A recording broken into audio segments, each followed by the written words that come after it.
ఓం శ్రీ గణేశాయ నమః. శ్రీ గణేశ పురాణం 65వ అధ్యాయము. దుర్వా మహాత్మ్యం. ఆ తరువాత కౌండిన్యుడు తన పత్ని అయిన ఆశ్రయతో దుర్వా మహాత్మ్య గాథను ఇలా కొనసాగించాడు.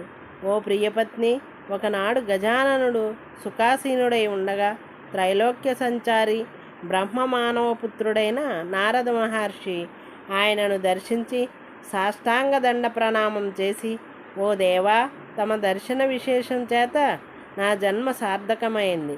అనేక జన్మార్జిత పుణ్యఫలం వల్ల కానీ తమ దర్శనం కలగదు అంటూ వినయంతో అంజలి ఘటించి నిలిచాడు. అప్పుడు భక్తవత్సలుడైన గజాననుడు ఎంతో ఆదరంతో నారదుని చేయి పట్టుకుని అతన్ని ఉచితాసనంపై కూర్చుండపెట్టాడు. నారదుడు ఆ ప్రేమకు ఆనందపరవశుడై గజాననుతో ఇలా అన్నాడు. ఓ దేవా, నాకు మార్గమధ్యంలో ఒక ఆశ్చర్యకరమైన విషయం తటస్థించింది. దానిని తమకు విన్నవించాలన్న కుతూహలంతో వచ్చాను. అది చెప్పి వెళతాను.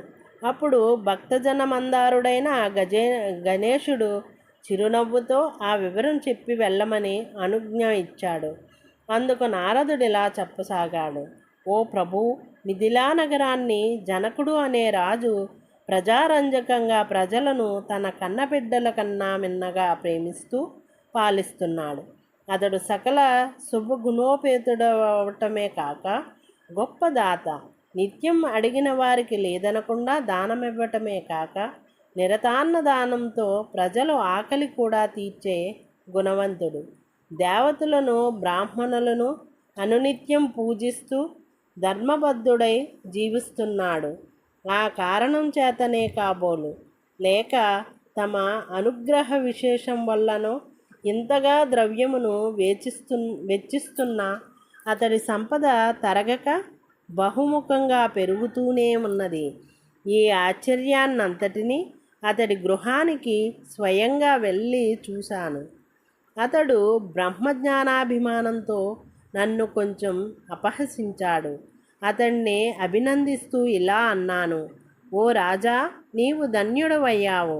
నీకు అక్షయమైన సంపదలను సర్వ సమృద్ధిని ఆ గజానునుడే నీ భక్తికి ప్రతిఫలంగా అనుగ్రహిస్తున్నాడు. ఆ మాటలు విన్న జనకుడు గర్వంతో ఇలా అన్నాడు. నేనే ముల్లోకాలకు ప్రభువును, మహాదాతను, భోగిని, సర్వరక్షకుడును నేనే. నాకన్నా ఇతర మార్గమేమీ ముల్లోకాలలోనూ లేదు. సర్వము నా ప్రమేయం వల్లనే జరుగుతున్నది. కర్త, కార్యము, కరణము ఇవన్నీ కూడా నేనే అంటున్న ఆ గర్విష్ఠితో కినుక వహించి ఆగ్రహంతో ఇలా అన్నాను. ఓ రాజా, ఈ జగత్కర్త, భర్త, హర్త ఈ మూడు కూడా ఆ ఈశ్వరుడే. ఇంకెవరు ఆ పనిని నిర్వర్తించజాలరు. నీవే సత్కార్యములన్నీ చేస్తున్నానంటున్నావే. దంభముతో నీ గొప్పతనాన్ని చాటుతూనే నిమిత్తమే వాటిని చేస్తున్నట్లు సృష్టమైంది. నీ పొరపాటు నీకర్థమయ్యే రోజు అతి సమీపంలోనే ఉన్నది అని అక్కడ నుండి మీ సన్నిధికి వచ్చాను అంటూ నారదుడు విఘ్నేశ్వరునికి భక్తితో నమస్కరించి సెలవు పుచ్చుకున్నాడు. అక్కడ నుండి నారదుడు విష్ణు దర్శనార్థమై వైకుంఠము చేరుకున్నాడు. ఓ ఆశ్రయ, నారద మహర్షి అలా సెలవు తీసుకున్నాక గజాననుడు రాజభక్తిని పరీక్షించటానికై మిథిలా నగరాన్ని చేరుకున్నాడు.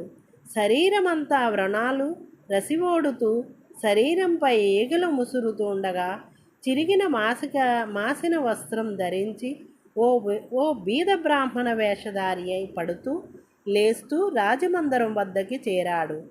మాయారూపంలో ఆ గజాననుడు ద్వారం వద్దనున్న ద్వారపాలకులతో, ఓ దూతలారా, అతిథి అయిన ఒక బ్రాహ్మణుడు వచ్చాడని మీ రాజుతో తెలుపండి. కడువృద్ధుణ్ణి, బాగా ఆకలిగొని ఉన్నాను. మృష్టాన్న భోజనాన్ని మాత్రమే ఆశించి వచ్చాను అన్నాడు.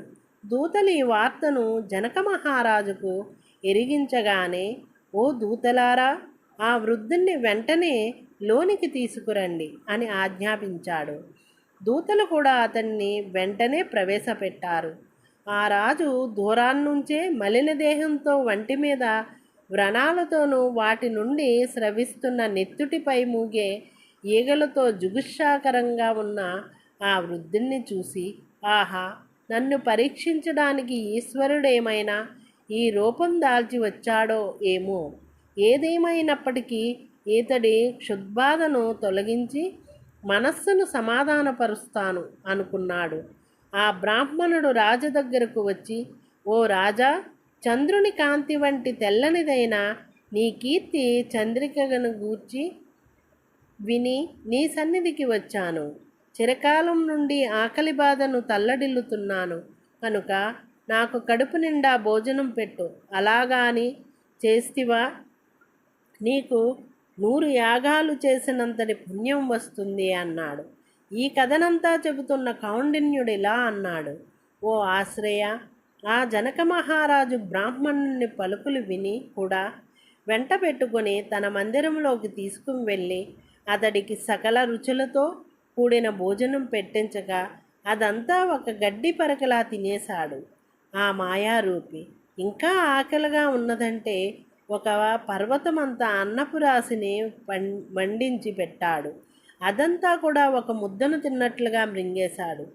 ఈ విధంగా 10,000 మందికి సిద్ధం చేసిన ఆహార పదార్థాలన్నీ తినేసి ఇంకా అన్నం కావాలి అనగానే గాడి పొయ్యలు త్రవ్వించి ఇంకా అన్నం వండించి వడ్డింపచేశాడు. వండింది వండినట్లుగా వడ్డించిన అదంతా ఖాళీ చేసేయసాగాడు. అప్పుడు ప్రజలంతా రాజు వద్దకు వెళ్ళి, ప్రభు, వీడెవరో రాక్షసునిలా ఉన్నాడు. వీనికి ఎందుకింత ఆహారం పెడతారు? ఇటువంటి రాక్షసులకు భోజనం పెట్టడం వల్ల ఏమీ ప్రయోజనం లేదు. వీడు ముల్లోకాలు మృంగించినా తృప్తి చెందునా అన్నారు. ఉన్న బియ్యం అన్నీ నిండుకున్నవే. ధాన్యమైనా సరే కడుపు నిండేందుకు తెచ్చి ఇవ్వమన్నాడు. అప్పుడు ప్రజలందరి ఇళ్లలోనివి, గ్రామాలలోనూ పల్లెలలోని ధాన్యపు రాశులన్నీ కూడా తెచ్చిపెట్టారు. అవి అన్నీ కూడా భక్షించినా అతడికి తృప్తి కలగలేదు. అప్పుడు దూతలు రాజసన్నిధికి వెళ్ళి, ప్రభు, ఇంక ధాన్యము కూడా ఎక్కడా లేదు అని చెప్పగా జనకుడు ఆ మాటలు విని తల వంచుకుని సిగ్గుపడ్డాడు.